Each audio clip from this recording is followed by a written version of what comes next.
नमस्कार समस्त को आज रेसिपी में आपण मान सहित सेयार करुच्ची बरार रेसिपी। तो बरा तो आप समस्ते घरे प्रस्तुत करेंगे। साधारण आम ओडिया मानकर प्रिय जलखिया हूँ बरा घुगनी मान जलखिया मध्य गोटे गरम गरम बरा सहित घुगनी। किंतु आज मु बराटा बनाऊँगी पुर देकी आलूर मसला देची भितर एकदम बरार साइज गुड़ा टिके बड़ बड़ रोटे बरार ही आपण पेट पूरी जीव।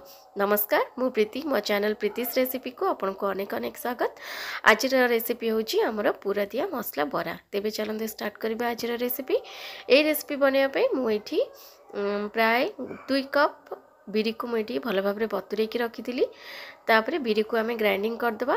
आई जो माने बिरी रे अपन टोटाली पानी देबेनी, बिना पानी देके ग्राइंडिंग करेंगे। चेष्टा करेंगे आर जो आणाटा बैटरटा टिके सुखिला हो।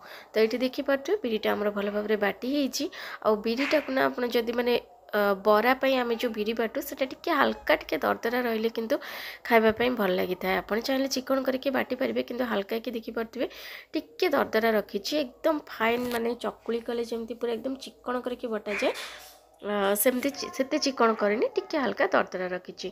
तापर ये बिरी बटा को गोटे जगह बाहर कर नेली भल भाव आम प्रथम गोल नवा घोड़े की प्राय 4-5 घंटा तक रखीदे जहाँफल बिरीटा आम परफेक्ट फुली और बराटा बहुत नरम हम।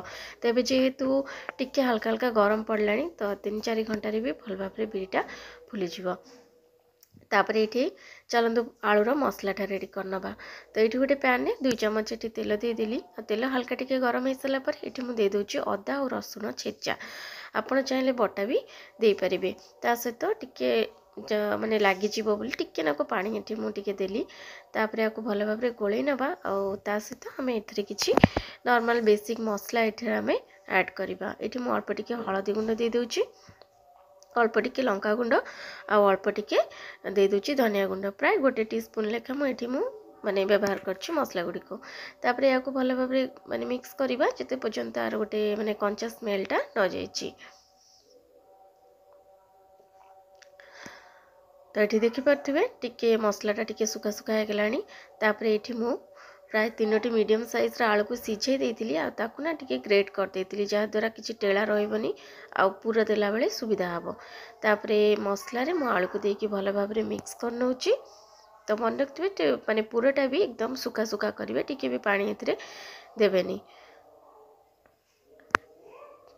तापर एथिरे आम ऐड करवा किछि कटा रखिथिबा पियाज और कंचा लंका। आपण चाहिए पियाजटा प्रथमे तेल रे ऐड करि परिबे किंतु ये जो पछरे ऐड कले ना पियाजटा टिके हल्का टिके टाण थाए, टिके कुरकुरिया लगे आउ कंचा लंकाटा भी टिके टिके पाटी को बाजे माने बेसी सीझेनी जहाँद्वारा कि खाइबा पई बहुत भल लगे।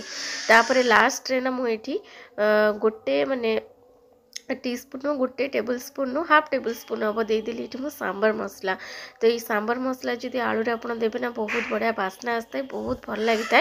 ता जगह सांबर मसला जगह आप चाहिए गरम मसला किंबा गरम मसला चाट मसला ये 2टा जाक भी दे पारे। टोटाली आपंकर डिपेंड कर मसलाटा को कौ हिसाब से पूराटा को केमती प्रस्तुत करेंगे। आलू सहित मटर दे पारे, बादाम दे पारे, पूराटा आपण हिसाब से जमती भी बन पारे।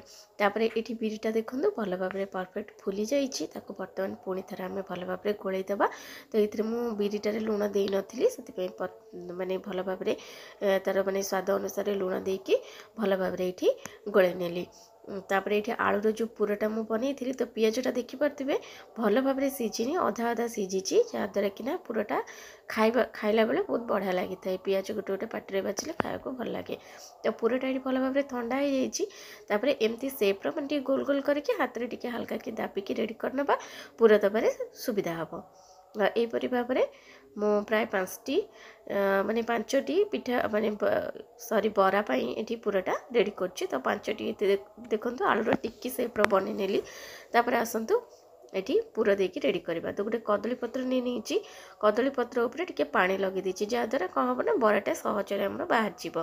तापर हाथ में टिके नाकू बरार बैटर देकी ता ऊपर माने बैटरटा को टिके हल्का कि हाथ में प्रेस कर नेली। तापर आम जो आलूर टिक्की भलिया करके मसलाटा रखी सेटा देदेबा। ता ऊपर पुणी थे आउ टिके बरा देकी कवर करनवा। तेल मु ऑलरेडी गैस रे बसी देछि, तेलटा भल भाव गरम हो सारानी। तापर गरमा गरम तेल रे टिके केयरफुली आपण बराटा को पकेबे। देखो माने पत्रु केते इजिली बराटा बाहरी गला। तो यहीपरि भाव में आम ना बरा गुड़ी को मीडियम फ्लेम रे फ्राए करवा, हाई फ्लेम रे करिवेनी। हाई फ्लेम रे करवा द्वारा कौन हुए ना ऊपर तो भल भाव माने हो जाए, भल कलर आस जाए, पोड़ी जाए, किंतु भितरटा कंचा रही खाइबा को भल लगे।